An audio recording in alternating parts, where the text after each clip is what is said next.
अच्छा लग रहा है। हम सब आज यहाँ पे इकट्ठा हैं।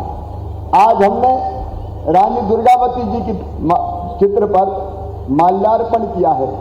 रानी कमलापति, मुझे कहते हुए खुशी है, मेरे बहनों और भाई आशीष शर्मा जी भी हमारे बीच में हैं, खातेगांव के विधायक, मुझे कहते हुए खुशी है, ये पूरा इलाका गोंडवाना था। गोंडवाना गया मंडला से लगा के, जबलपुर से लगा के, बाड़ी से लगा के, भोपाल से लगा के, ये पूरा क्षेत्र गोंडवाना था। रानी कमलापति अपनी आखिरी रानी थी। और आप जानते हैं, और नहीं जानते तो मैं बताना चाहता हूं, रानी कमलापति भोपाल की महारानी थी। दोस्त मोहम्मद खान ने भोपाल पे हमला और आक्रमण किया था, और धोखे से दोस्त मोहम्मद खान ने पहले दोस्ती की, मित्रता की, और फिर भोजन पे सब सरदारों को, गोंड सरदारों को बुलाया और रात में भोजन करा के तंबुओं में ठहराया। और तंबू में जब गहरी नींद में वो सो रहे थे, तब बाहर से तंबुओं में आग लगाई। वो कुछ संभल के निकलने की कोशिश की तो मैं भारी मार काट हुई थी, और पूरा का पूरा वो इलाका, लाल घाटी कहते हैं, खून से लाल हो गई थी, खून से लाल हो गई। और तब जब रानी कमलापति ने देखा उनके बेटा भी मारे गए, और उन्होंने देखा कि अब जीत संभव नहीं है, तो अपने सम्मान की रक्षा के खातिर रानी कमलापति ने छोटे तालाब में जल समाधि ली थी। भोपाल में जल समाधि, ये इतिहास है। लेकिन इस इतिहास को किसी ने याद नहीं किया कई वर्षों तक। कांग्रेस के राज में ये इतिहास रचने वाली रानी कमलापति को याद नहीं किया।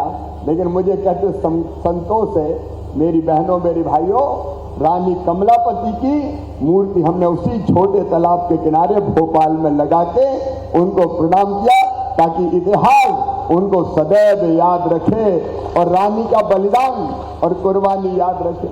मुझे कहते हुए भी खुशी है कि ये भारतीय जनता पार्टी की सरकार है जिसने हबीबगंज, अब हबीबगंज काय के लिए, जिस रानी कमलापति का भोपाल था, तो उनका रेलवे स्टेशन का नाम हबीबगंज नहीं होगा, रानी कमलापति रेलवे स्टेशन होगा। प्रधानमंत्री जी स्वयं आए और रानी कमलापति रेलवे स्टेशन नाम रखा था। हमारी रानी दुर्गावती, ऐसी रणचंडी के इतिहास में कोई मिसाल नहीं मिलती।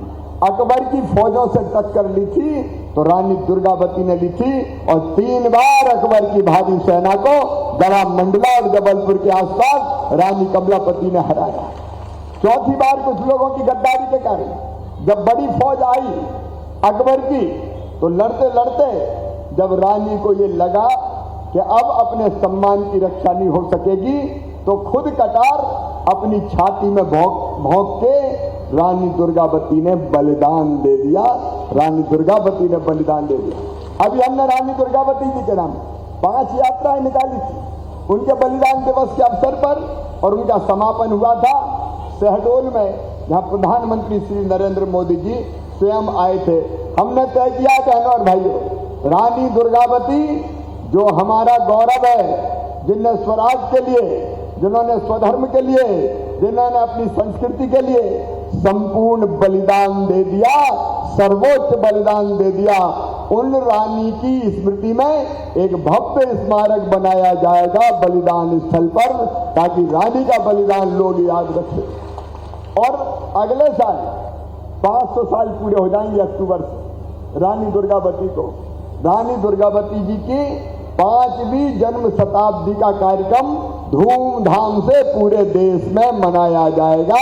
ये घोषणा प्रधानमंत्री जी ने भी की। एक नहीं, ऐसे अनेकों हमारे जनजाति नायक जिनको इतिहास में कांग्रेस की सरकारों ने कभी याद नहीं किया, उनके चरणों में शीश झुका के, ये राजा रघुनाथ साहब शंकर साहब अंग्रेजों से लड़े, अंग्रेजों के खिलाफ बगावत की, जनता को जगाया, लड़ाई लड़ी, और अंततः जब वो पराजित हुए तो तोप के मुंह से बांध के उनको उड़ा दिया गया था अंग्रेजों के द्वारा। तो उनके भी